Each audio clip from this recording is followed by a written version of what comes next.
welcome back to the 12th man episode. We're going to have our first Premier League preview tonight. Looking into all the games, as you can see, Owen and Stefan are back to continue on where we left off on Monday night. We're going to be going through all of those Premier League talking points that we mentioned. Just after we went off air the other night, of course, Zubimendi rejected a move to Liverpool. And we're going to be talking to Owen and Stefan about that. We will be looking at the rest of the transfer news. And when we're talking about Zubimendi, we'll be analysing why things are going wrong for Liverpool. Of course, not just the first time this has happened. We've seen it with Tchouaméni, Bellingham.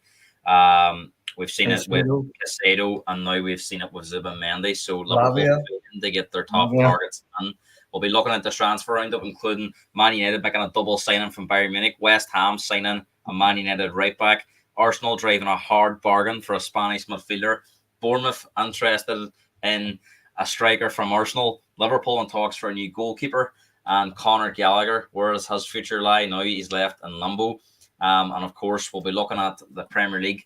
Will anybody be able to push Man City and Arsenal? Who are the favourites for the top four? And of course, the Premier League preview where me, Owen and Stefan will preview and predict all 10 outcomes of the games this weekend. So boys, we're here. The Premier League is almost here. We have about 48 hours to go before the big kickoff on Friday night. Owen, I have to start with you because before we get into the Premier League talk, we have to talk about the big breaking news in the last 48 hours. And that is, of course, that Martin Zubimendi has rejected a move to Liverpool. And it really now leaves Liverpool in the cold because we're hearing that they're unlikely to pursue another target. And we'll get into that. But what's your immediate thoughts on Zubimendi's decision to reject Liverpool? I have two things in this. It's not the fact that he rejected us that's annoying me. It's more the second point that we're not going on for another one. And fair play, he rejected us. He wants to stay at his boyhood club. He wants to look at the mountains every year. He wants to stay and hike. Fair play to him. I'm sure his career will go well there when he's not winning the Ligas or not winning Champions Leagues or competing for them. But no, and apparently I was reading today, apparently his new contract talks aren't going too well, so he seems a bit of an odd character. But no, like staying at your boyhood club, I would hope that Trent does the same thing for next year. So I don't really blame him for that. But it's more the point that Liverpool aren't going in for an number 6, and I hate this fact that if we don't get our top target, we don't go in for someone else, because you cannot tell me there's not a better number 6 out there than Endo. Like nobody can tell me that. Yeah, and we'll come on to that Owen very shortly. Stefan, just as we went off earlier all night, I seen a message from you saying that pass Owen my condolences if Zubimendi Liverpool is off. So it's fair to say that you had a very different feeling reading that news. They Owen, but Stefan, we sort of spoke about it on Monday night, but I'm getting the feeling that you're not surprised by this. You kind of seen this coming, didn't you? No, it was taking too long, in my opinion, and Owen is completely right in terms of there's nothing shameful to, every club gets rejected, but I just think the reason why Liverpool are getting bantered is the way they handled themselves, and that has to be the blame of the sporting director because let's be honest, that was Liverpool PR. I know what they're gonna say, that I was his agents. I doubt it was his agents. Liverpool got ahead of themselves. They got really cocky. That's why the messaging was, at first it was Liverpool believe that they've convinced him that he's more likely to move than not, and then it changed to hoping rather than they believe. So the right was on the wall. It's not the end of the world. I think it's not. Zubimendi rejected Arsenal. He rejected Bayern Munich. So it's not the first club that they rejected, but I completely agree with Owen. I'm shocked that they're not moving for another number 6. Do I agree with Liverpool that they shouldn't make hasty decisions like they did? Because let's be honest, the Endo move was a panic buy. It was a stopgap. But then again, I mean, there's got to be another number 6. There is, Manu Kone from Borussia Mönchengladbach. He's quite good. Ederson from Atalanta as well, like a Tecum. Yeah, so there are definitely players better than Endo. It's just kind of like there's still a well-run club, and I agree. Sometimes if it's not the right player, you don't need to spend for the sake of it, like Chelsea or Man United, for example. So let's see what happens. I still think Liverpool will sign somebody. I'm really shocked. I'm going to be honest. I'm really shocked that they're in for a keeper because we'll come on to that, Stefan. But Owen, just to bring you back in, me and Stefan kind of touched on this on Monday night. And I spoke about this with Callum when I first heard the name Zubimendi, because I couldn't see why he would reject Arsenal and go to Liverpool. Not to put Liverpool down, but I just think we spoke about it the other night. Arsenal's in such a strong position. I always had this fear that Liverpool could be left hung out to dry by this, and that's what's happened. I mean, Owen Edwards, Michael Edwards has a massive reputation in football. Richard Hughes came with a good reputation. Are you surprised that they've put all their eggs into such an unreliable player that's turned down all their big opportunities? And he was the plan and only the plan. It's not a good look for them anyway. As the new hierarchy, Richard Hughes has come from Bournemouth. No disrespect to Bournemouth, but it's a big jump up going from a club like Bournemouth to a club like Liverpool. And Michael Edwards, now when he came back in the summer, I think every Liverpool fan was excited about the transfer window. Every Liverpool fan thought, right, we're moving in the right direction. But he works for FSG now. It's a different Michael Edwards to the one that we had before. He's not the sporting director. He's the head of FSG. And as I said, for Richard Hughes, he's an unknown. Yes, he's done good deals for Bournemouth, but it's different doing it for Liverpool. And he's had his fingers burnt by Zubimendi. And as Stefan said, it's not the first time he's done that to clubs, but it hurts when it's your club, if you know what I'm saying. Stefan, just to bring you back in, I mean, how damaging is this for Liverpool's sporting the recruitment team? Because they've put everything into this. I know it's a different recruitment team than last year with Caicedo, but it had the same look. And Bellingham went pear-shaped. He went to Madrid. And if you go back even further, there's been Orange with Zubimendi. So if you think about it, their last 4 big targets, they failed to land any one of them. You're going to be surprised. I'm going to defend Liverpool a little bit. Tchouaméni and Bellingham, come on, you're coming up against Real Madrid. Like, I know Liverpool fans say Liverpool is special. I'm sorry. I would say 90% of players would choose Real Madrid over any club. So that's a bit harsh to point out those examples. But last year, the Caicedo and Lavia deal, Liverpool fans have a right to be really annoyed. And this year also with Zubimendi, because last year, I'm going to be honest, I'm sorry, it was a complete shit show. What they did with Caicedo, which they offered, people forget, they offered more money than Chelsea without getting the agreement from the player. Then the player rejected them, and then they went back for Lavia, and Lavia realized that he wasn't their first choice. Yeah. And so they basically got no's from both. So for me, that was poorly planned. That was another panic kind of. But this time with Zubimendi, it's not the end of the world. Liverpool still have a really good squad. They still have really good players. They'll be fine without Zubimendi. I just think that this was a lesson, because some of the PR BS that I read after the fact, all of the Liverpool leakages saying, oh, they believed we had agreed, we had a verbal, that was never leaked at the start. It was only leaked that they believed that he was much more inclined to leave than not. Nobody said that he had a verbal agreement. Suddenly after he said no, they leaked to the Liverpool journalists that they believe. So I think it was from a PR standpoint. Are they trying to save face? Yeah, they're trying to save face.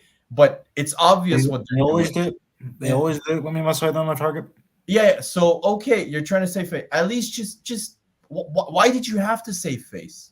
Just you tried, you lost out, you gave the best possible. The only criticism I can go towards Liverpool, apart from the PR disaster, was the fact that I read you could have literally just boom. I read that you were trying to negotiate a transfer fee, not directly pay his release clause. Yeah, I think they were trying to stagger the payments so that they could get it done for cheap. That's the only thing. They would pay more money over a long period, but they would pay an initial less fee. But that again shows me a little bit of arrogance. They knew Real Sociedad are desperate to keep him, especially now with the leakages that Mikel Merino is probably going to leave Arsenal. They're 2 center mid pairings, and they're key players, both of them. They're risking losing both of them, and they had the arrogance to leak the fact that they're going to try and negotiate a fee of probably their most important asset at the club. For me, that shows, I would say, poor management for this transfer. I'm not saying they're not good. Sporting Richard Hughes' showed at Bournemouth signs really good players, but this is a real lesson. It's really surprising. It's really surprising. Edwards been in there and that this is happening. But look, Owen, I suppose what's really angering Liverpool fans now is the news that followed this, that they're unlikely to pursue another CDM. Now things can change very quickly. We've got just over 2 weeks left in the window. The transfer window closes in 16 days' time. Time running out, of course, but we know things can move very quickly especially in the last few days of the window. I mean, how worrying is that they don't have anyone else they think is good enough? And is this anything to do with, I want to try and make balance on this, that they did sign 4 midfielders last summer. If you think about it, they signed McAllister, Szoboszlai, Gravenberch and Endo, which combined fee of just under £150 million, somewhere in between 140 and 147 million, we believe, they spent on those 4 players. Has that got anything to do with the fact that they're not pursuing somebody now that they spent a lot of money on the midfield last year? I don't think it is, and if it is, then they're not fit to run a club. Simple as that. Because we've saved a lot of money on wages, which we've made 48 million in this window, and we still have about 60 million left over from the Caicedo deal that we didn't get over the line. So there's money there to be spent. So I don't buy into that at all. And anyone who does is just. And I was reading too the other night. It was but next summer is going to be the summer where we spend all our money. Do you think it's going to do with the fact that they obviously had a big plan? Szoboszlai and McAllister were targets. They kind of panicked at the end of the window, went for Endo and Gravenberch.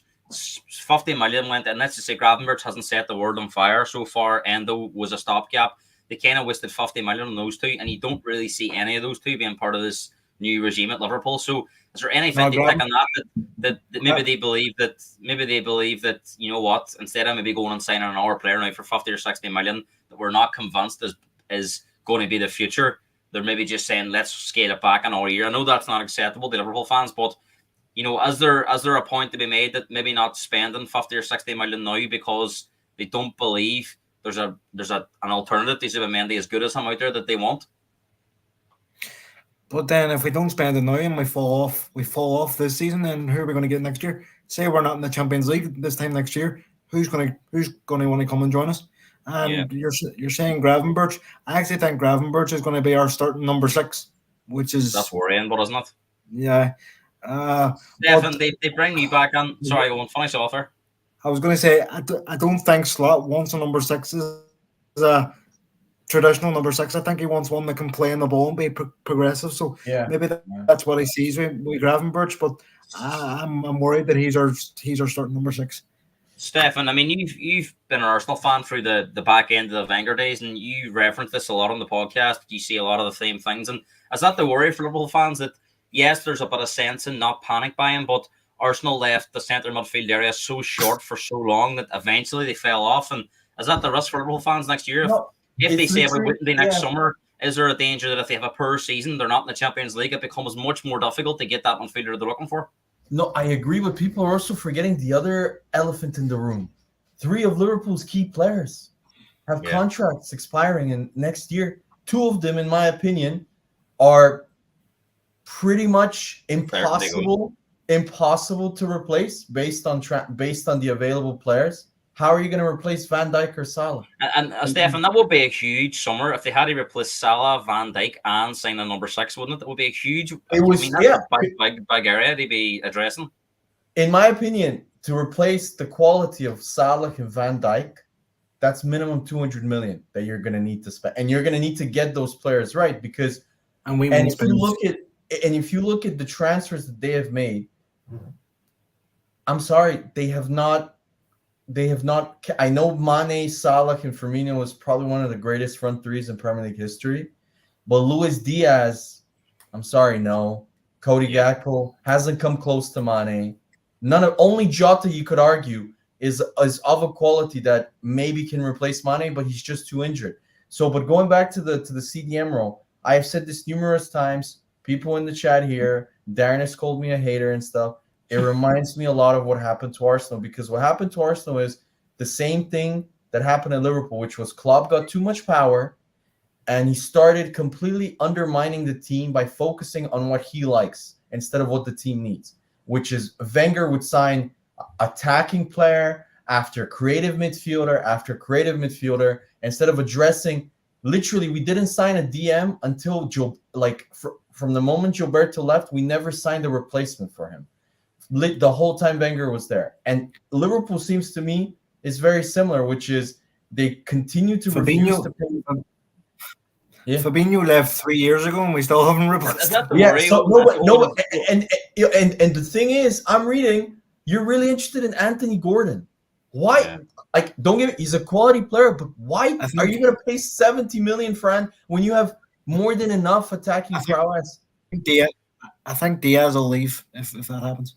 See, to be honest, lads, right? See what I think. Stephanie makes some good points, and I think you're kind of on the same track as him. But if you go through it, right, and I know Stefan made a good point that these were top world class players. But if you think about it, you know, Mane and Firmino for Diaz and Nunez, not the same quality. Fabinho's not been replaced. Henderson, Milner, Wijnaldum were all. I know they're different. I can make an argument. Sorry to interrupt you. Wijnaldum was never replaced, Gareth. Never replaced. He wasn't. No, he wasn't. And if you think about the players that have come on, yes, they've done okay, but again, they haven't had the heights. I know Szoboszlai and McAllister's only here a year, but Naby Keita come on later on didn't really hit the heights. And if you look at that back four now, it's aging in terms of Van Dijk, Robertson, Matic left. You know, so Owen, is there a worry that Liverpool were so good for so long at recruitment that they went from one of the best, falling so back that they've actually regressed in the recruitment that they were so good on? Well, I said that in the group chat that we have with all the Liverpool fans. We've gone from being lauded as the best in the transfer market to becoming a joke, and that's the way Arsenal were. That's the way Arsenal were for years. Who do you blame, Owen, for the blunders in the transfer market? Because there is different recruitment teams in the last few years. Klopp was part of it as well. He's left. But obviously you're going to pinpoint that FSG are the only ones overseeing everything. Obviously Slots on now instead of Klopp. Michael Edwards has left and come back. Richard Hughes has come on. Ward's left, for example. There's been different recruitment people in charge. So you have to blame everyone. Like, you have to blame Klopp. You can't really blame Hughes and Edwards yet, depending on how the rest of this window goes. We had George Schmacka last summer. He was a shit show. Like, he came out of retirement because he was Klopp's friend. But that's exactly why I say it reminds me of Arsenal. Sorry to interrupt you, because Wenger. Because we had exactly the same trifecta, a structure exactly like Liverpool when they were truly, everybody was jealous of the way they worked. And that was, they had Michael Edwards as the main scout. I don't know who was their CEO, and they had Klopp, and they all worked in tandem together and made decisions together. And not always did the coach get what he wants. What happened with Arsenal was they had their Michael Edwards, who was Steve Rowley, and they had their chairman, who was David Dean. Steve Rowley's David Dean left soon. I think it was like 06, 07. Yeah. Everything fell apart because that structure, they gave more power to Wenger, to the point of which Wenger was picking physios. Wenger was picking who the coaches were. Do you think Klopp has a massive hand in this, that he is to blame for a lot of these errors over the last few years? It's not that he's an amazing coach. It's just you have to divide labor especially in he can't do it all. He can't do it. What he did for me, the biggest example of my point was exactly the guy he named. How can you hire a sporting director based on the recommendation of your manager? Yeah. That for me is a sign of mismanagement. Klopp should not be the only thing. I suppose the only thing, Stefan, you could say, right, and I do get your point, and I do agree with it. I think the only problem is if you're the owners of a club and you're having so much success, it's very difficult to say no to a manager. I agree. Yeah, Jurgen Klopp literally turned water on the wine at Liverpool. No, that is, and that's why Arsenal also gave the keys to Wenger, because for 15 years Wenger kept us afloat. We were still challenging for the league even when we had to sell our best player every season. So they said, you know what, he knows what he's doing. Let him sign physios. And if you look at Arsenal. From the moment the stadium was built and David Dean left, everything regressed. Arsenal were exactly what Liverpool were 4 or 5 years ago then, we were finding Gael Clichy for 500K, Alex Songs for 1 million, and turning them into really good players. Liverpool were this with Andy Robertson, but if you look at their recent signings, I'm really not impressed. I've said this about Szoboszlai. The fact that Arne Slot doesn't play him in midfield tells me all you need to know about where he rates him. He plays him as a striker because of his pressing. You didn't pay 70 million pounds for a guy to just press. I'm sorry. Like, I know I'm biased and I don't rate Szoboszlai, but in my opinion, I think that was a mistake.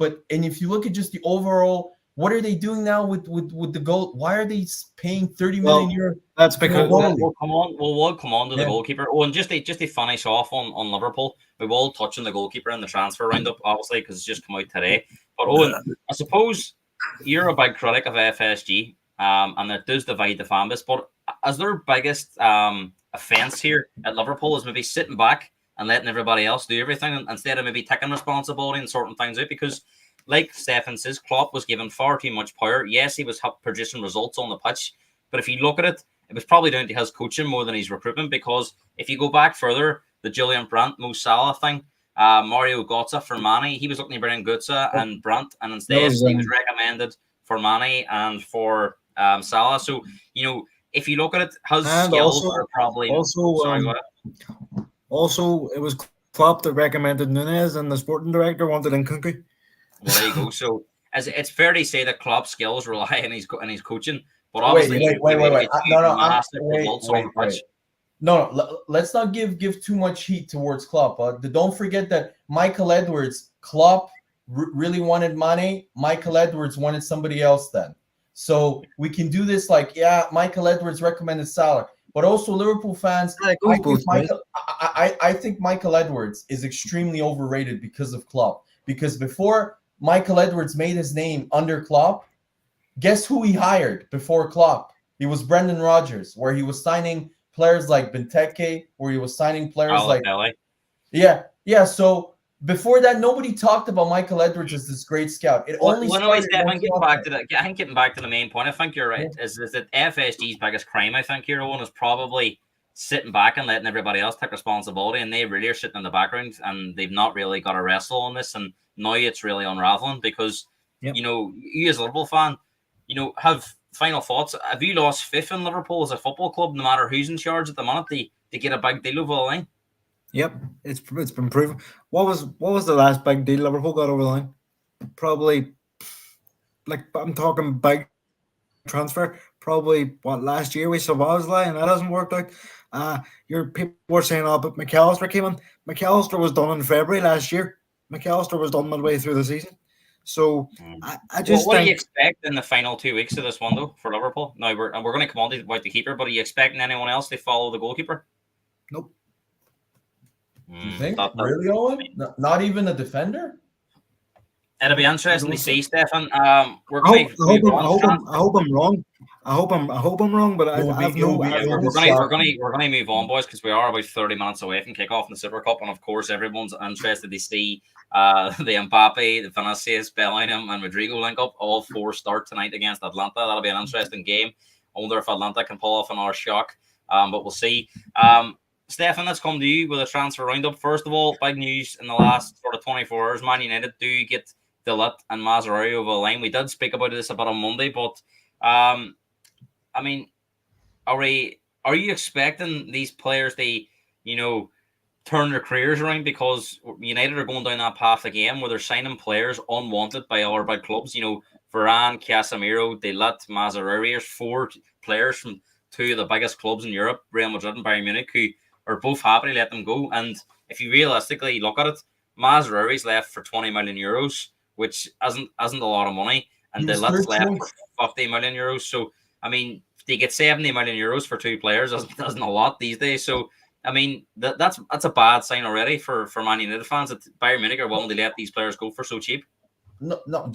I was actually shocked when Man United released their third kit, and it wasn't the Dutch national team kit, because every single player either has to be Dutch, has to have played for Ajax, or has to have played in the Dutch league.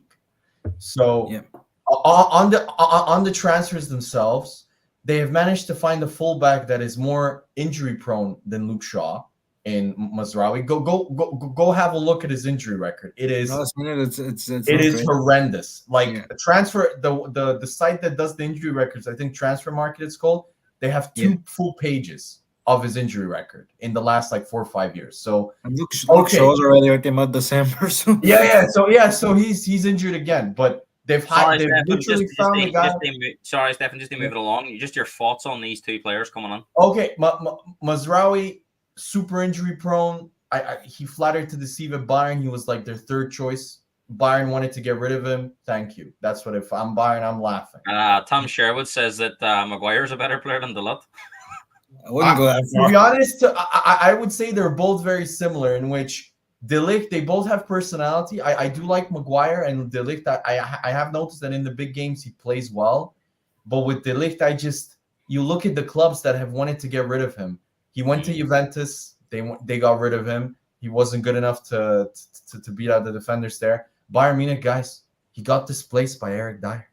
Oh Yeah, my that's God. a worrying sign. That for me should be all you need to know. And not only that, he was one of the highest paid Bayern Munich players. So not only do Bayern Munich get 50 million euros for this guy, they also get 300 and something K off the wage bill. Man United, but everybody keeps telling me in the media, Man United have changed. There's a different way of doing business. No, it's the same. Looks very much the same, doesn't it? Yeah.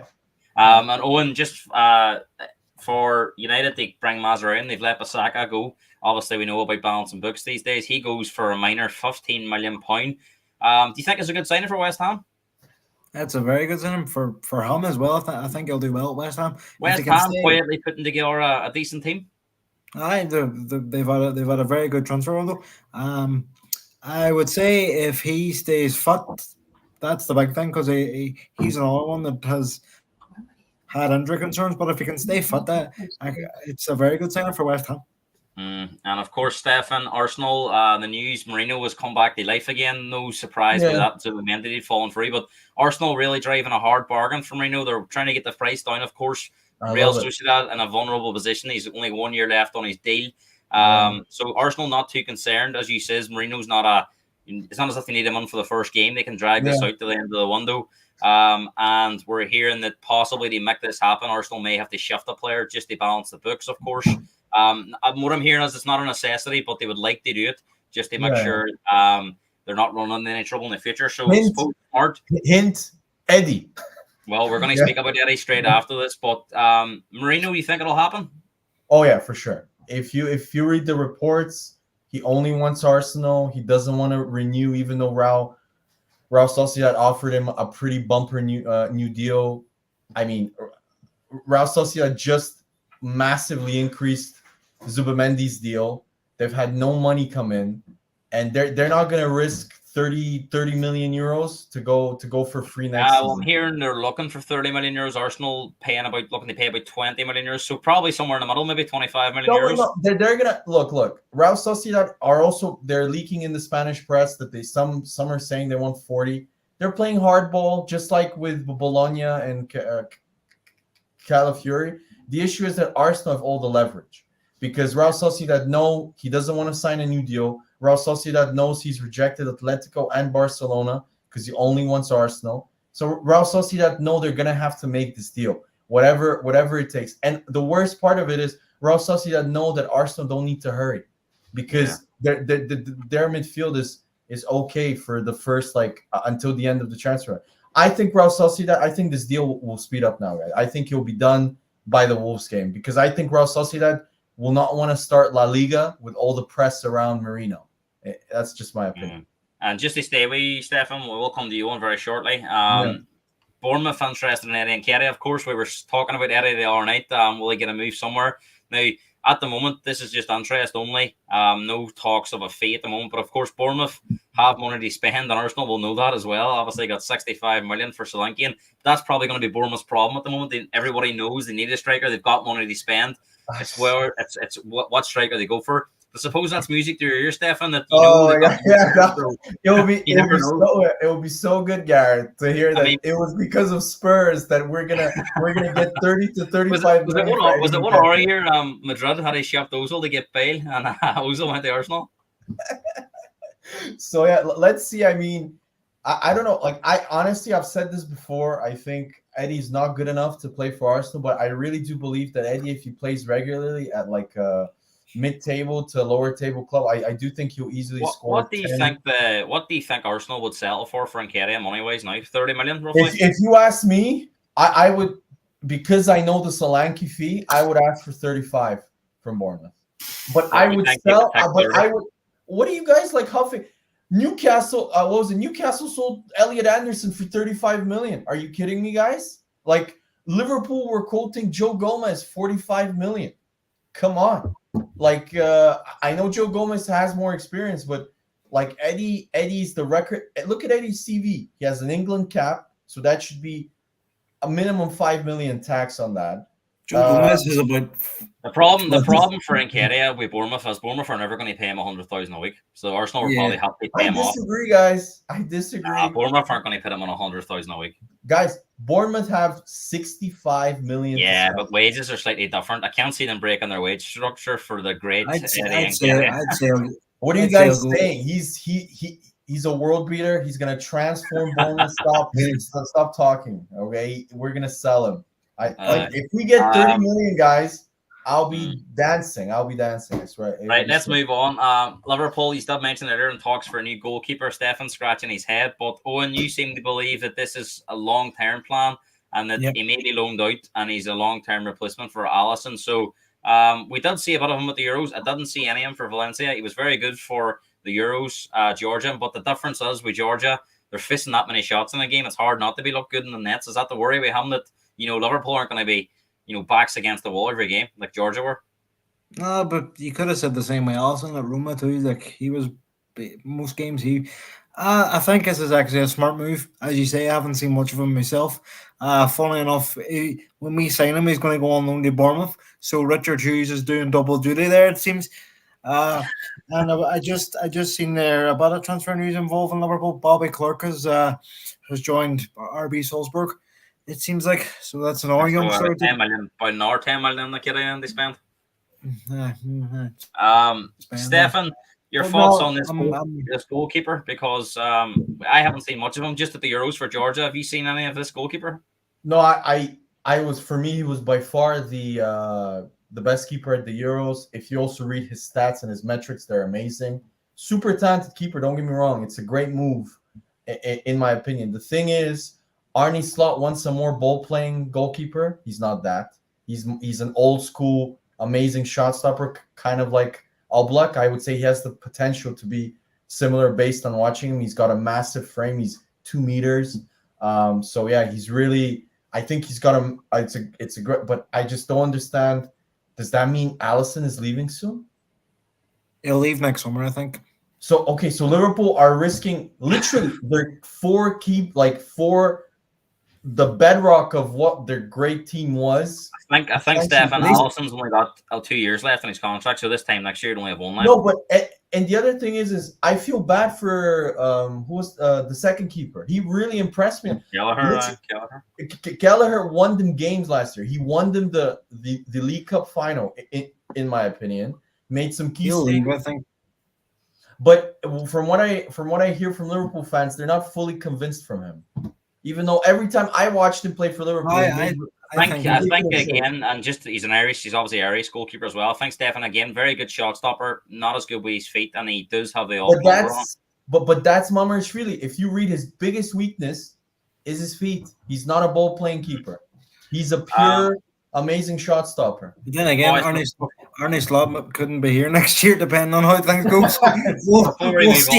Before we move on to the Premier League, boys, Conor Gallagher will finish on him. His move, he's back in the UK. We're here now. What do you see? Liverpool going for Conor Gallagher now. Actually, he would fit your style. Well, I mean, he has to go somewhere, and if Atletico can't, they need to sell somebody to sign him, obviously, because they've just had a big, massive outlay on Julian Alvarez. We're here. Newcastle are interested about coming in now. And the problem Chelsea have is they quoted Spurs 45 to 50 million, but it's on record now that they've accepted 33 million from Atletico Madrid. So there is wriggle room there for teams to maybe get him for 30 to 35 million. I mean, Newcastle, Aston Villa, Spurs were all interested. But I think he'll go somewhere on in the next 2 weeks. He's been banished from the training ground. Like he's not. Him and Trevor Chalobah have been banished. They're not part of the squad. I'll just read that comment. I wholeheartedly agree. Richard, Owen agrees with you. If you did miss our talk on FSG, you can go back to it on Rewind.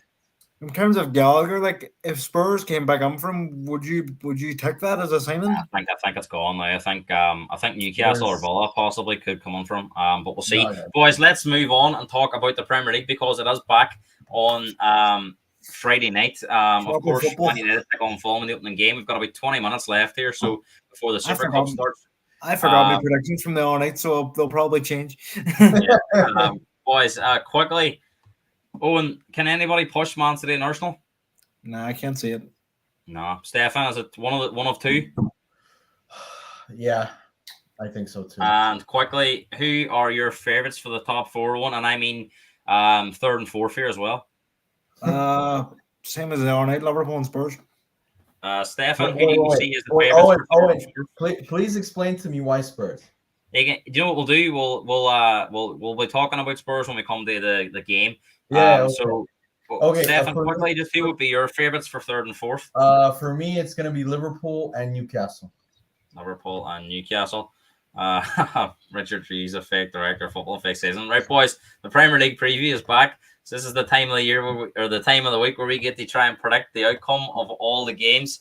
All kicks off on Friday night. Man United taking on Fulham. We'll speak about all 20 teams here as quickly as we can. We've about 20 minutes left, so about 1 minute per team here if we can. I know that's not going to be doable, but if we just stay on slightly after 8, we'll get most of the Super Cup. So, Owen, Friday night football, Man United taking on Fulham. Now, it was a Monday night football last year where Man United looked really unconvincing against Wolves, and that was kind of the story of their season. They were unconvincing the whole way throughout it. So, how important is it for United to start strong? And of course, Fulham have lost Polina, but they've brought in Smith-Rowe. He was seen as a big gate for them. They're looking to bring back Joachim Andersen from Crystal Palace, I'm seeing. So Fulham obviously have money there to spend, and they've had a good pre-season as well. If you look at their Twitter accounts, all their fans are saying that they could have a really good season. So possibly a tricky start for Man United. I think it is, but I think the opening game's up tricky for everyone because you don't know what teams are going to be like. But it's very important for Man United to get off to a good start. I know they won against Wolves last season in the opening night, but they weren't convincing at all. And if that starts again and we have a similar season as they did last year, Ten Hag will be under pressure from day one if they don't get a result on Friday. And I'm looking forward to watching it because it's an interesting game for sure. Yeah, Stefan, what can Fulham fans expect from Emile Smith-Rowe if he stays fit? If he stays fit, then they're gonna fall in love with him. I think he's a really silky, technical player that improves. Would Emile Smith-Rowe, would a fit Emile Smith-Rowe get into this Man United team? 100%, 100%, 100. He's better than McTominay. He's better than Monk, I think. He's better, in my opinion. A fit Smith-Rowe is better than Garnacho, even though Garnacho fits their counter attacking style more. So yeah, I think a fit Smith-Rowe. People forget that when Smith-Rowe was at his highest, at his peak, people rated him. A lot of people rated him higher than Saka. So he is really talented. If Fulham can keep him fit, and that I think the only way he can do that is when he plays regularly, gets confidence back in his legs. I really think he's going to cut because the biggest thing that Man United do is they give complete open space for teams to run, and that is where Fulham were one of the teams they won at Old Trafford last year. It was a great game. I remember that game. It was beautiful. It was such a good ending to the game. Can we expect a similar type of game on Friday night? And I mean, you think there's a lot of pressure on United? You know, this is going to suit Fulham. A lot of pressure at home. First game, everybody watching. Everybody's expecting. Man United fans are expecting United to be a lot better than they were last year. And of course, Ten Hag will be under a lot of pressure. So do you think this is a really intriguing watch? And how do you see it going? I just think Ten Hag is a dead man walking. I think the board knew they couldn't fire him. I mean, they tried to. They looked for a guy for a month and then said, "Oh, we're backing Ten Hag by just triggering a clause in his contract and not even." If they had lost the FA Cup, he was gone. Yeah, if he had lost the FA Cup, but they knew that they couldn't fire him after the FA Cup. So, and Man United fans, there's nobody more volatile. So all it takes is one bad loss at home to Fulham, and all the Ten Hag outers will be back. So for me, he needs to win this game.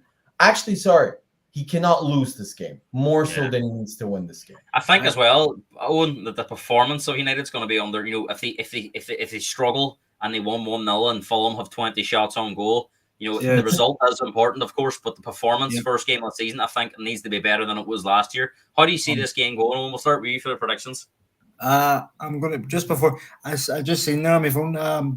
Oscar Bob has broken a bone in his leg, so that's bad news for Man City. Big blow for Man City and Oscar Bob.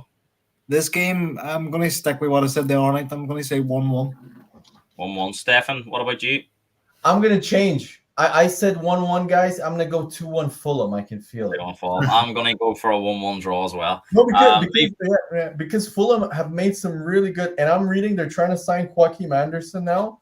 Seen that there. He was at Fulham before, wasn't he? He went to he was on loan when they went down. Yeah, but him here in Palace want around 40 million, so not going to be easy to do. Of course, Owen to make a good point on previous podcasts, Paulinho will be a huge loss to Fulham, so it will be interesting to see how Fulham get on Friday night. I'm going 1-1, Owen 1-1, and Stefan is going for a 2-1 Fulham victory. Moving on to Saturday, Liverpool back in the 12:30 slot. Some things never change for Liverpool fans, but I have to say, switch on paper do look like the weakest team in the league. So Owen, you can't really complain too much. Other than this maybe game being at Anfield, this would be the opponents you would want to play in the opening weekend of the season. I'm not complaining. You know what? I normally complain about the 12:30, but it's the first game, so maybe after international breaks I'll have more of an opinion on it. But in terms of this game, no, you can't ask for a better start for any manager. And I get that. What can we expect from Liverpool's Arne Slot's Liverpool this year? Well, he did an interview today, and he said he wants to play crazy, but he wants it to be controlled. So a lot more possession, a lot more control of the ball. We won't be as gung ho as we were under Klopp. So it'll take a while to get used. I think we're sort of trying to do the Man City Arsenal style, sort of kill teams with possession, which I've been a critic of in the past, is calling it boring. But we'll see now how we play. But in terms of this game, I can't see anything but us getting off to a good start. I'll come back to you for your prediction, but go ahead, keep going. I think it's going to be interesting. I'm very interested to see who plays in that DM role on Saturday. Now I'm hearing it's Gravenberch, but we'll see. Oh my God, Stefan, as you say, there's a few question marks around how Liverpool are going to line up. You've seen a bit of them in pre-season. Obviously, played Arsenal. I think Liverpool had a very positive pre-season. Of course, that means nothing if they don't beat Ipswich. But Ipswich are going to be a team that we're going to have to find out. A bit like Luton last year. We don't know an awful lot about them. They haven't signed a whole pile of players. Very much coming up with an inexperienced Premier League team. So, how do you see this game going, and how do you think Liverpool will fare on their Arne Slot this season? I think if you look at their first 10 games, they have a really nice schedule to go on a honeymoon run, as they say. They have a really nice having the time of his life tonight there. Yeah. No, but honestly, if you look at this, go, guys, go look at Liverpool's first 10 fixtures. No, it's easy enough. They're very nice. They might do a big irons in and be unbeaten after 10 games. And I just think because he's new to the Premier League, let's see how good of a coach he is. Because in my opinion, there's a very famous saying from the NFL: nobody can outsmart the NFL. What's going to happen is he's going to come in, and I think because of the honeymoon, because he's new, nobody knows his system fully, how he's going to play with Liverpool. He's going to start really well. But once they have tape and film on the way they play, and one team does one successful tactic like Wolves did with you guys, teams will start to copy it. Teams will start to adapt. And let's see how good of a coach he is based on that. So for me, and the last few Dutch managers, if you think they haven't done quite well in England, they've Van been a Gaal disaster. struggled. Yeah. Frank de Boer, the worst ever. But Ten Hag, although he's won the 2 trophies, there's a lot of question marks about him. And now Arne Slot comes in, so he'll be hoping to do better than the other Dutch managers over the last sort of 10 years. No, true, Gareth. But if you also look at because you said they had a really positive preseason, I would agree because they won the games. But if you watch the Arsenal game and especially the Man United game, Man United were by far the better team. They were just clinical. Arsenal, I would say, edged it and were slightly better because they dominated the game. They didn't have as many chances, but Liverpool had a good 15-minute spell, and that's the strength of Liverpool. They have attacking prowess. They can kill teams off, can't they? Yeah, they can with their attack. They can with Salah and with Jota and stuff. They can score goals in bunches. Yeah. The only issue that I have is that if you watch the Arsenal and Man United game less so, but the Arsenal game, they completely lost control of the game. Arsenal took over and their midfield couldn't get near the Arsenal midfield. So this is the thing for me. If he wants to play controlled style football, I worry that he doesn't have the players to do that. And if you're going to play Gravenberch as a 6, who already is poor off the ball, I really don't know how Liverpool are going to defend. I'm surprised. I'll be shocked if Gravenberch plays in the 6. I don't think he's the best player off the ball. But Owen, we'll come back to you. Predictions for this game on Saturday. I think I said 2-0 on Monday, so I'm gonna stick with that. 2-0. Stefan? I'm gonna go for the Liverpool, by the way, just to clarify. I think Liverpool are too good. I think Owen is being a bit conservative. I'm gonna go for 3-1. I think Liverpool will score a lot. Yeah, I'm gonna go for a 3-0 Liverpool 1. I think Liverpool's gonna have a very good start. They life under Arne Slot. Moving on to Saturday, Arsenal and Wolves, 3 o'clock kickoff. 7-0 Wolves. Before we talk about Arsenal, I've seen a lot of the predictions for the league tables, and a lot of pundits are tipping Wolves. They struggle. Obviously lost 2 of their most important players in Pedro Neto and Max Kilman. They haven't replaced those players as of now. They've got a bit of money to spend, so Wolves are going to have to do their business. They're actually, sorry to interrupt you, Gareth. They're actually bidding for Wissa from Brentford. That from Brentford. I just seen that tonight. So again, Fuss is a good player, but not. He is. I wouldn't put him on the same level as Pedro Neto. Good player, but we'll come on. He's more reliable. He's more reliable to actually play, though. Yeah. I was just about to say.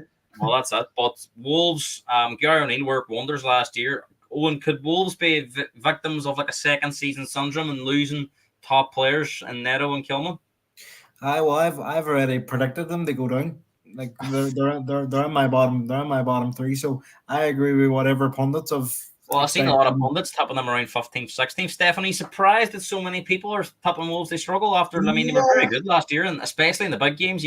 Beating Chelsea twice, beating Spurs twice. They were big skill. They should have beat United. They should have beat Liverpool too at home. Remember that game where they battered? They absolutely. The game at Old Trafford, the start of the season, they battered, man. They should have won that game 2-3-0 easily. So are you surprised, Stefan, that so many are tapping them for the drop? Yeah, because I just think that even with those losses, and they're major from a leadership standpoint, from Kilman especially, and from a quality standpoint, even though Pedro Neto barely plays, let's be honest. We really rate him as a player. But I just think they have too many good players. Cunha. I love their midfield of Lamina and João Gomez. I love their midfield. I just think they have too many good players around the actual part. And they signed. Watch out for this kid, Rodrigo Gomez from Portugal. He's very good. He signed from Braga, didn't he? Yeah, he's very good. So I just think they have too many good players to go down. And they signed a massive Scandinavian guy, I think. You can never go wrong. Of course, Gardner proved at Bournemouth and at Wolves last year. He can work under I would take João Gomez at Liverpool. Gardner is very good at getting the best out of players that maybe people don't even think they're capable of. Yeah, but not only that, they also have experience. I think one of the most underrated players in the Premier League is Dawson. I love Dawson as a defender. Yes, he's not a top 4 type defender, but he's a really underrated defender. If Dawson's name was Dalcinho or something. Dalcinho, people would be raving about this guy. Stefan, of course, Wolves are first up for Arsenal. what can we expect from Arsenal? Because other than Calafiori coming on, we know that Merino's on his way, but Arsenal going to go, you think, very much the same style of play, control, dominant, sure. and you expect Arsenal to start strong? Yeah, I just I expect them to actually. If you watch the preseason, I thought Zinchenko has probably been our best player. He's been immense in preseason. And I think we're going to have control of the ball. And Zinchenko, when it comes to going forward, especially against the low block, is one of the best, players to have. So I think he's going to play, and I just think it's going to be the same. I think I think we're going to start a bit slower, like we did last year, where we're kind of going to heat up as the season goes on. But I do think our defense now is just really, really good, and I don't think we're going to give them chances, especially now without Neto. The only threat that I see, I forgot Hwang Hee-chan, another good player. Yeah. So let's see. I mean, I just think we're too good on the day. If Partey and Rice play, I'm not worried. I'm going to be honest. I think it's going to Owen, score prediction for Arsenal Wolves? I'm going to go 3-0 Arsenal. 3-0. Stefan? 2-0. Yeah, I'm going to go 2-0 as well. Everton take on Brighton in an hour 3 o'clock kickoff. Of course, Everton have been famous at getting good results against Brighton over the last few years. This is a very the 5-1 victory 2 years ago. And Brighton, as we know, are a bit more on the unknown this year. Youngest manager ever to come into the league. Some of the players actually older than him. He's only 31. But Brighton, they've got their recruitment right. Potter, DISARRAY, they've managed to get managers that no one really had talked about in the past. So Everton, we kind of know what they're going to be like. They're going to be hard to beat, very good at set pieces, and they won't give much away. And if you look at it, Everton didn't concede an awful lot of goals last year, despite where they finished. So they're not the most exciting watch, but they know how to get results. Sean Dyche knows how to get results, and could the naiveness of this young manager in Brighton that Everton are possibly licking their lips at the prospect of playing Brighton on the opening day? Me or you? Sorry, you. I'm actually looking forward to watching this game. I'll find me ways to watch it though. I'll not dissolve that, but I'll find my way to watch it. Between that and the Arsenal game, but I think Brighton will be okay, but I don't think it'll be as exciting as it has been. And I don't see them qualifying for Europe, or I see them finishing solid mid-table. I think I've had them 10th in my predictions. And Everton, as much as I would laugh if they went down, it would make my day if they went down. But I see them being okay. But in terms of this game, I think on Monday I predicted Everton. They won 2-1, and I think I'll stick with that. I'm going to go with 2-1 Everton 1. 2-1 Everton 1. And Stefan, of course, Brighton have lost Pascal Gross, who was a very, very good player for them. Legend. I know they've signed some players as well, but Brighton again very much we don't know what we're going to get because new style coming on. How much intrigue are you looking forward to seeing Brighton this year? Because they went from Potter to DISARRAY and they played a different brand of football, although it was attacking again. They this new coach who we don't know much about. I mean, are Brighton very much an unknown team at the moment? I disagree, Gareth. I think Brighton are the best run team in the Premier League. By run, I mean their transition from manager to manager. Best run club. Yeah. Yeah, they have a philosophy, and although the DISARRAY style was slightly different from Potter, it was pretty much similar. And I think it's going to be the same with their new coach. I've said this before. I think Brighton have had the best transfer window until now. I've been super impressed with the players that they've signed, and now they're on the verge of signing the best winger prospect in the Bundesliga, probably in Bruda. He was. Yeah. We're hearing, Stefan, that something could happen. Arsenal, Spurs snuffing around Adinga. Could that for sure? Yeah, I mean, for sure. No, we're but hearing that Brighton will they trade for about 35 million. No, for sure.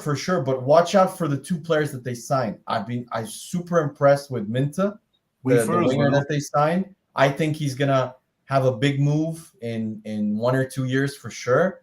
And Mats Wiffer, who Liverpool he was their second choice. Player. Mm-hmm. Yeah. So I think they're good, but I just think Everton are their.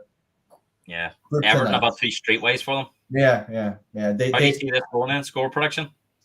I'm gonna go for a disgusting 2-1 win from Sean Dyche. 2 goals from free kicks. Yes, I'm gonna go for like a 1-0 Everton. 1-0 a Everton. 90th one for Everton or something. Did you guys see? Did you guys see who Sean Dyche signed? What was it? O'Brien from Lyon. 2 meters, as British as you can get, massive and great in the air. Like, well, he's Irish. He's Irish too. Oh, he's Irish. Sorry. Yeah. Newcastle take on the new boys. Southampton, of course, won the playoff. Had a fun year last year. Bounced back from the Premier League after that disastrous season. Russell Martin plays a very attacking style of play, so I think they'll be a good team to watch as well. Although we've seen last year with Burnley, if you don't change your style from the Championship to the Premier League, it can have massive consequences. Spurs as well. Well, that's it. Newcastle, of course, had a very poor season last year, but without European football this year, they will be hoping they bounce back into Europe. And everyone thought this transfer window they would lose their star players, but as of now, in 16 days away, Gordon, Isak, Bruno Guimaraes still at Newcastle. Owen, if they were to manage to keep those 3 players, would Newcastle be a massive threat to the teams looking to finish in the top 4? Of course, I've already said Spurs, but I just think Spurs will edge it somehow. I don't know why, but there's a feeling. But in terms of this game, and by the way, I'm hoping they lose one of those 3 in the next couple of days. But in terms of this game, I think it'll be a baptism of fire for Southampton. I think Newcastle could rip them apart. I forget what I said on Monday, but I'm going to go 4-0 Newcastle. 4-0 Newcastle. Stefan, are you surprised that Bruno Guimaraes hasn't moved in this window so far? There's a lot of talk about him being linked with Man City and Arsenal.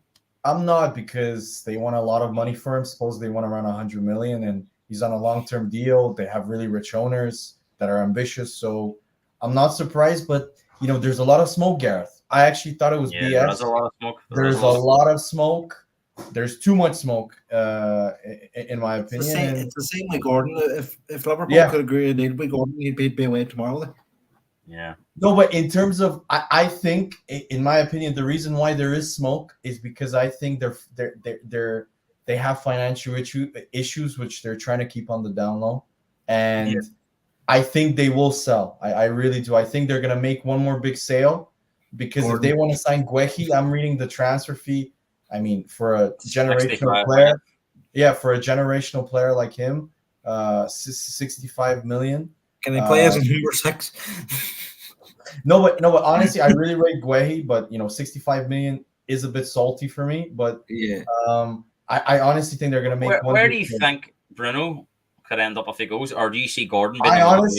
You're gonna laugh and think I'm biased. I think Arsenal have a massive advantage in the fact, 1, he's Brazilian, and 2, most importantly, Edu shares the same agent as him. But can you see Arsenal sanctioning 100 million in the next 2 weeks?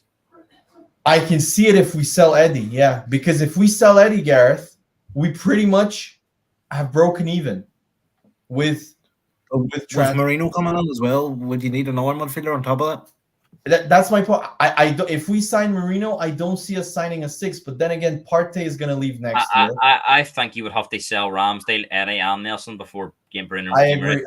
And to be honest, if we sign Merino, guys, I don't want a 6. I want a winger. I'm surprised that there's no Newcastle have been keen on Ramsdale, Stefan. So I'm surprised there's been no talk with Guimaraes and Ramsdale. Kind of like a. I'll tell you why, Gareth. I'll tell you why. He's on 160K a week. Yeah, that's why if he comes into Newcastle, I honestly, for me, easily the best English keeper is Nick Pope. It's not even close. I know he really can't kick the ball, but as a pure keeper, he's amazing. You think he's going to be higher paid. Potentially the second goalie will be much higher paid than Nick Pope. Stefan, quickly before we do the prediction, do you think Southampton will adapt their style? Brunson Company with Burnley last year refused to change his style. Russell Martin plays a very attacking game as well. Do you think he will change? No. Southampton, the thing that I've always respected about Southampton is their philosophy has always been the same. Sign talented young players and develop them, especially then Liverpool buy them. And then Liverpool buy them from their own academy. But also Southampton have always played a good brand of football that I can remember. So I really don't think they're going to change, and that's why I think Newcastle are going to absolutely batter them. 4-0 minimum. I think if they play Oakland, I agree. Yeah, it's gonna be Actually, bad. I think Southampton 4-0. versus Spurs. I'm going to go for 3-0. Moving on to the last 3 o'clock game on Saturday, Nottingham Forest take on Bournemouth. Oof, Of this is course, horrible. Bournemouth, the big news of them, Solanke leaving.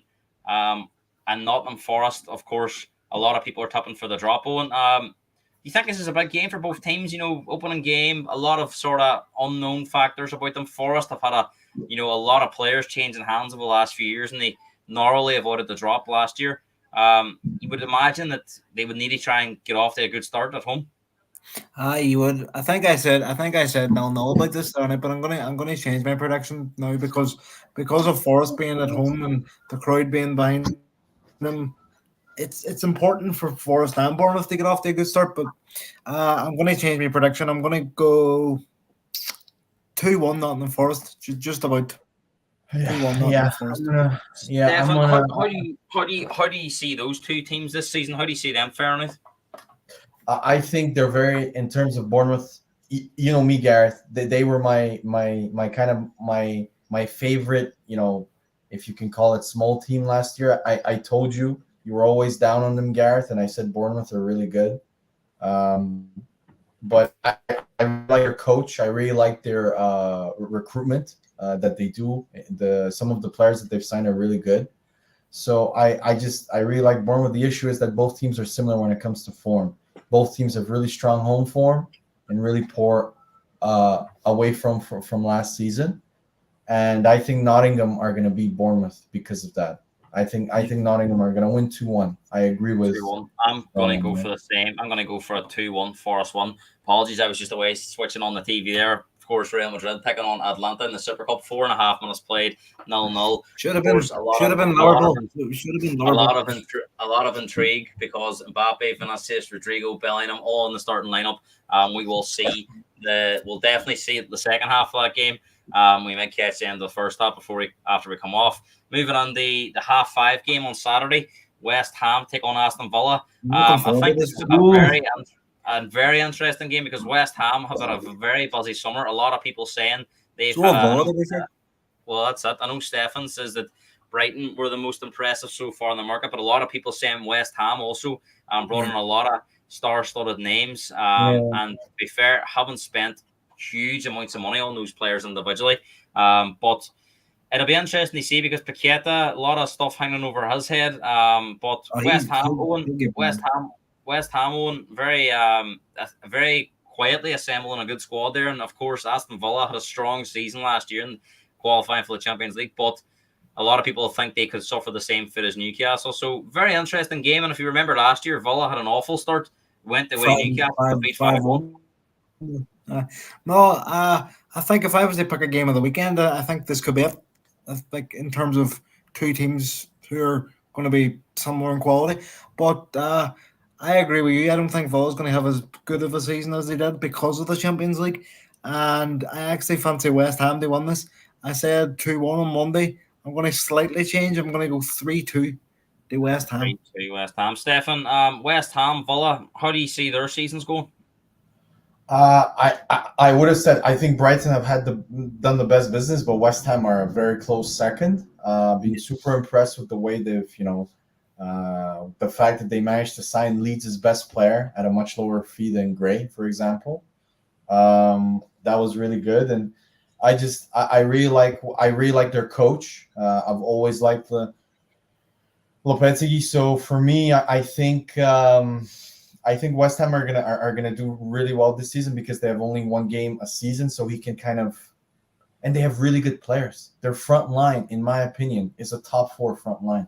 I don't know what you guys think, but Bowen, Paqueta, Kudus, and that's a really Bowen can play for Arsenal. Bowen can easily play for Liverpool. Kudus can play also for both teams. Paqueta can play for any of those teams. So, in my opinion, he could be getting help with a serious ban. True. Okay, forget that he likes to gamble. He's still got Fulkirk, who's been brilliant for and Fulkirk for me is either going to be a bona fide star or a complete flop. Yeah. So and if you look at it, he's perfect for the players that they have because he would just be winning headers, knocking it on to Bowen, Kudus, to fast players. So let's see. And what about Emery? You know, will he be able to manage this Champions League, Premier League, Monday Guys, or Saturday, Wednesday? How do you see that going? I've warned you. I've warned you about the Emery effect. The moment he has expectations, Gareth, the moment he's not an underdog, as you would say, he screws up. Watch this season. They're gonna get a little bit further in the Champions League than people expect, but they'll probably finish 6th or 7th because he'll prioritize the cup as he always does. And he's never been quite as able to manage. And I honestly think, I don't know, I know people for some reason have been praising their business. I think it's been a really bad transfer window because they lost Douglas Luiz and replaced him with a far inferior. Douglas Luiz was one of the best players in the Premier League last year, and they replaced him with a guy who got benched at Everton at points at different points. I've said that too. I don't like the Onana transfer at all. Everybody raves about Onana. I do like his physicality, but I think on the ball, he's nowhere. He's not even close to Douglas Luiz.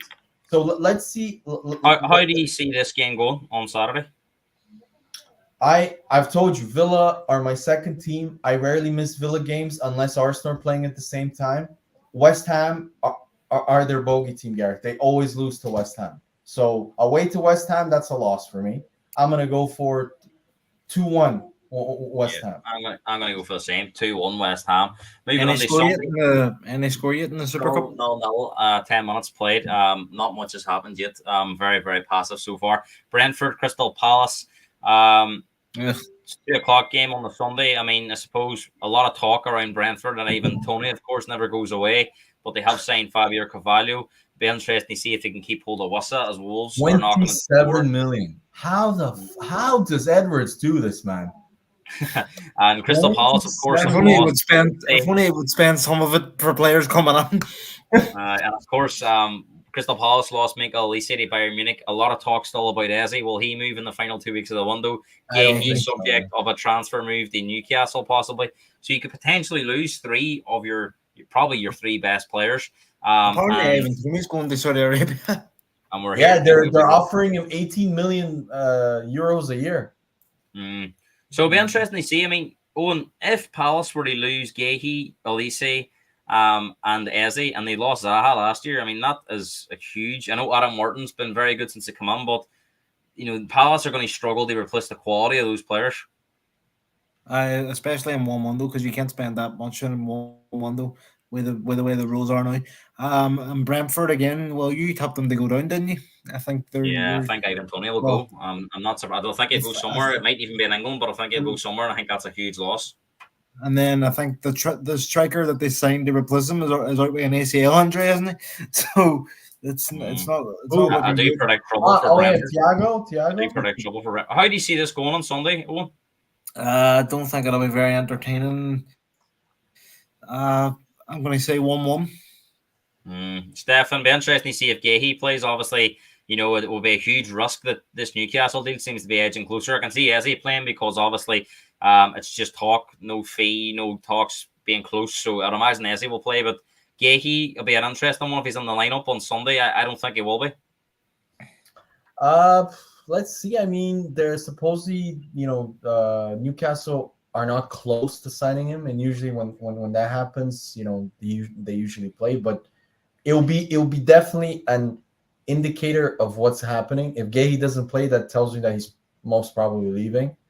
I'm intrigued because for Brentford especially, I've always had a massive soft spot. Just reading about them and how they rose up through the leagues and the way they built their stadium, the way they developed their recruitment plan. I think you mentioned it earlier in regards to Forest and Bournemouth. I think these two teams' home form is going to be crucial because they are notoriously both strong at home, but away from home is obviously difficult. No, Brentford for me at home is formidable, especially for a team like Palace, and that's why I think this game is going to be entertaining. I disagree with Owen. Palace play a super. This isn't Roy Hodgson Palace. This is Glasner who plays far more going forward, and I think Brentford have signed some very good players. If they sign Wissa, people forget that Tony is still there, even though Thiago I know is injured for months. I still rate Brentford. I still think they're gonna win this game. I think it'll be 2-1. Actually, no, 3-2. 3-2. I think it'll be entertaining. I'm gonna go for 1-1. Probably the glamour game of the weekend. I know West Ham Villa will interest a lot, but Chelsea, Man City, and just in terms of the names, Chelsea have also always on the news, of course. By the time we come off this podcast, they'll probably have signed a new player. But who knows? Man City, we know what Man City are like, but can be notoriously slow starters. Although Man City did won their first 6 games last year before they lost to Wolves. So City can one game. It's a big blow for them. They have Oscar Ball for a while. Okay, guys, come on. Stop overplaying. Stop overplaying this injury. Because he had one good game in the Community Shield. They've got a lot of top players there. I think Oscar Ball was a blow, but I think they'll be okay. Owen, Chelsea, Man City, how do we see this going on Sunday? It looks a big game on paper, but mightn't be as entertaining as what some people think. No, I said on Monday. I think I said 5-0 Man City. I'll slightly revise that. I'm gonna say 3-0 Man City. I just think I know they're slow starters, but I just think Chelsea are in a mess. Honestly, I do, and I can't see Chelsea pulling up many trees this season unless they get Osimhen in. I think he could be a big signing for them if they get that over the line. But in terms of this game, I'm going to say 3-0 Man City. Yeah, Stefan, I know Chelsea did quite well against Man City last year, but this is, they were poor in a lot of other games, and, there's more evidence to suggest that Owen's possibly right, that Man City will be far too strong. Chelsea are in a bit of a mess if you look at it. I mean, this is a Chelsea team that's going to be missing Conor Gallagher, Trevor Chalobah, 2 of their best players from last year. You're as good as Cole Palmer is, Stefan. It's a big ask for him to do. It's a big ask for him to do that last year and score 20 goals. I just, Garrett, the way you introduce Chelsea, it just shows how far they've fallen. When you say, "Oh, Conor Gallagher, their best player," I'm like, Jesus. Well, no, that's it, but it's the truth. Yeah, no, that's true. He was their best performer. He was much better than Mr. X Factor. So he was better than Enzo was horrendous last year. So and I have huge question marks about the Chelsea defense. If Man City are anywhere near it, I think they'll be far too strong. Forget that. I actually think Man City will win. I'm going to change it because I predicted last time a draw, and I'll tell you why. I think Man City are going to play. They're not going to do anything. I just think Chelsea are going to make stupid mistakes that will gift them. They're going to try playing out from the back with the players that they have, with Robert Sanchez, who is he's a terrible goalkeeper. One of the I can't, he is horrendous. And then you have Badiashile and DISARRAY, which is one of the worst defensive duos that I have watched. They might start out of Mayo that they signed from Fulham. Yeah, okay. He's just as much of a as error prone as they are. And then you have the Euro winner, Cucurella is going to go back to his original form, in my opinion. So look, I think Man City won't need to do too much to win, and that's why I think Chelsea are going to have chances because Man City always starts slow. They're going to miss a lot of them because that's been the tale of their preseason of everything. And I'm going to go for a 2-1 win for Man City. Yeah, I'm going to go for a 2-0 Man City one. Very much similar to these. I think it'll be death by possession, and they'll just make it very difficult for Chelsea. Not necessarily. I just seen there, even though Bobby Clark has left Liverpool have first refusal on him if he leaves. Yeah, right, there we go. I'm sure finally, we save the best for last. Monday Night Football, Leicester taking on Spurs. Leicester and our new team to the league. Spurs will be favourites for this game, of course. Leicester have had our team have had a difficult summer. Again, lost some of their best players in Iheanacho. Vardy's getting older. Dewsbury Hall's left. Leicester are trying to get some deals done before Friday's 12 o'clock deadline, which would mean they could play on Monday. Obviously, that is ticking now. They are looking at 3 players we're here. One of those being Wilfred Zaha on loan, another one being Jordan Ayew from Crystal Palace. So I think that tells you where Leicester are at the moment. They're not going to be able to spend big money, and they're going to have to try and find journeymen or bargains or loans to try and fill that squad. But I mean, Spurs have got to be looking at this as a great opener, and Leicester play a certain style of football as well that'll suit Spurs. Yeah, I can't see Leicester pulling up many trees this season, especially because they are going to be hit by a points deduction by all accounts. Yeah. We don't know how severe that's going to be, but I'm hearing it's 20 odd points or something they could be getting. No. It was I think it'll be closer to 10. Yeah. it was Oh, like but 6 or 9. in terms of this game, I just think Spurs will have too much of them. Although if they don't, you'll be getting loads of messages from me. But We'll see nah, how many. We'll see how many. We'll see what kind of form you're in after Saturday. You never know. The tractor boys might do something. but Steph, I'm gonna go 3-1 Spurs. I think he's will concede because he's just well. Stefan, tell me where it's all. Stefan, tell me what's all going to go wrong for Bagans and Spurs this season.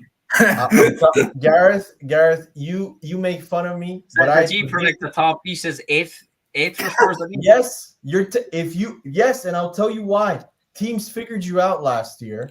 He didn't change one thing. This year, the only thing he changed was hire more coaches from the Australian Super League. Great.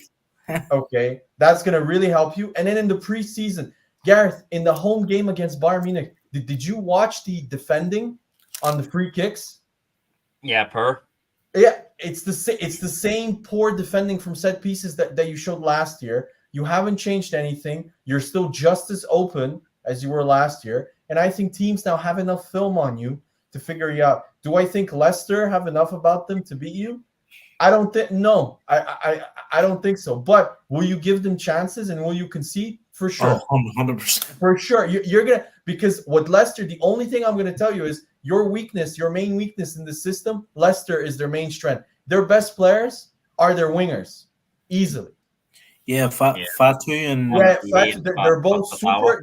They're both super fast, and they're both good at dribbling. Which, let's be honest, Udogie, for all his talent, he's a massive talent. I really like him as a left back.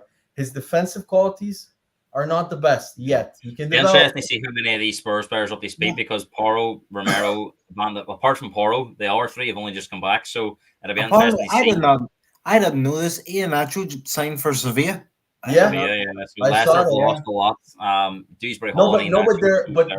But Leicester are signing the guy from Leverkusen. He's very talented. Klosic. He's very good. Yeah. So Leicester, hopefully, like if they unlikely they're going to be in done in time for Monday. So Spurs may play the weakest. Spurs may play the weakest version of Leicester we see all season. Owen, wait. Let me just ask Owen a question before we go. Owen, why do you think they're going to finish fourth? Please elaborate on this hilarious take, please. I just think they'll have enough over Newcastle and United to get it. I like. As much as Spurs take risks, they play football. I do like watching that football, and I do think they'll get it right this season. And I think they'll get it right. You would back Spurs to score a lot of goals as well. I know they'll let ones on, but they will score a lot. Yeah, but they remind me of Liverpool under Brendan Rodgers. You don't necessarily need to be a top team to finish fourth in this league, as we see. No, I agree. But Gareth, if you watch your last 20 games, it got progressively worse. Your performances, we're hearing that all we can go on is what we're hearing. We're hearing Ange just had a pre-season and they're going to be a fodder, so they're not going to burn out. But we'll see. All talk. Okay. Stefan, your prediction for this game on Monday? I'm going to go for a lucky 2-1 win, which is both teams will have chances.